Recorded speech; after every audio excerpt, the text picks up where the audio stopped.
What's up, Power Painters? This is Taylor Payton of tapeart.com and powerpainters.org coming to you today with another Power Painters tutorial. So in this particular video, you're watching a time-lapse sped up from 30 minutes to 7 minutes of me doing some gestural sketching. Now, I firmly believe that there is a great approach to drawing, and a lot of it revolves around getting your ideas out quickly. And one of the best ways to do that is to understand the gesture of anything you're trying to capture. So gesture drawing is an age-old practice of capturing the form, the flow, the pose, the weight of usually a figure, and it permits you to quickly conceptualize all the necessary parts in order to actually just sort of get your idea out there and ready it for refinement. So when you're doing your gesture drawing exercises, which you can do, via online pose drawing tools or from life, from local gesture drawing workshops and classes, then you want to just focus in on capturing some of the things I mentioned, weight, pose, various the lines of action and curves and straights and all that good stuff. But it's also integral to, after you've done those exercises, test your knowledge from imagination. So that means drawing figures without any real reference in front of you or relying too heavily upon what it is you're seeing.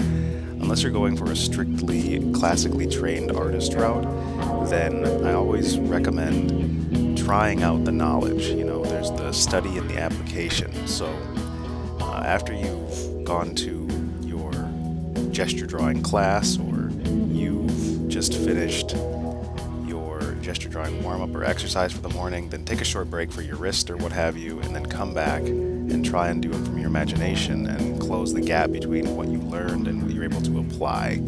And in this case, I just did all of these from imagination. I have been doing a lot of gesture drawing lately, and I wanted to test it out using various poses, varying types of anatomy, and always just testing my construction method, which usually is sort of a hybrid between what I've learned from, not Bern Hogarth, what's his name?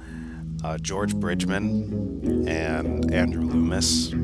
I really resonated with them in terms of how to capture a figure. I've learned a little bit from Hampton as well, Michael Hampton's work.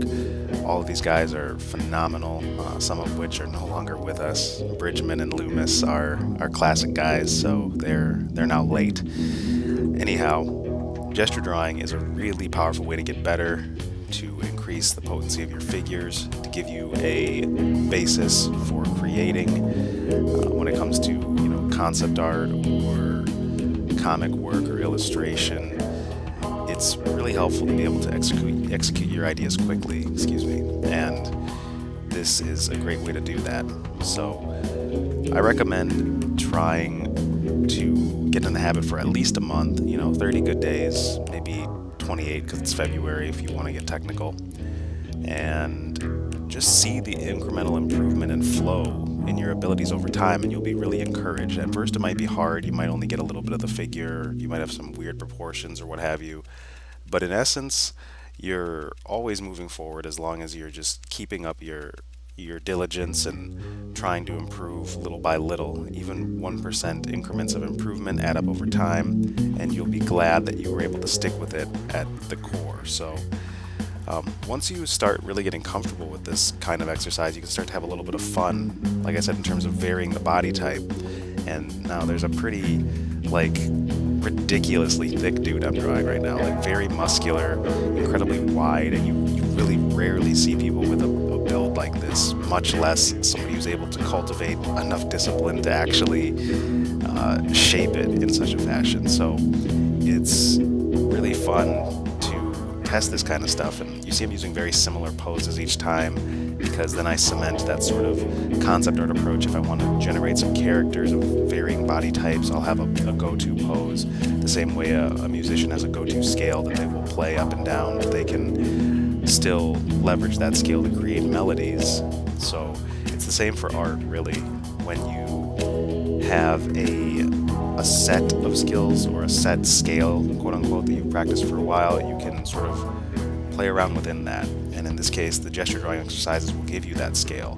You'll be able to generate figures and be able to play with their proportions and their body types and their builds and their poses and their weights, because that's what you've been practicing. So again, it has a lot of utility, which is why I recommend the exercise, and it will serve you greatly when it comes to fostering more creative expression, fuller growth, all the stuff that we artists want.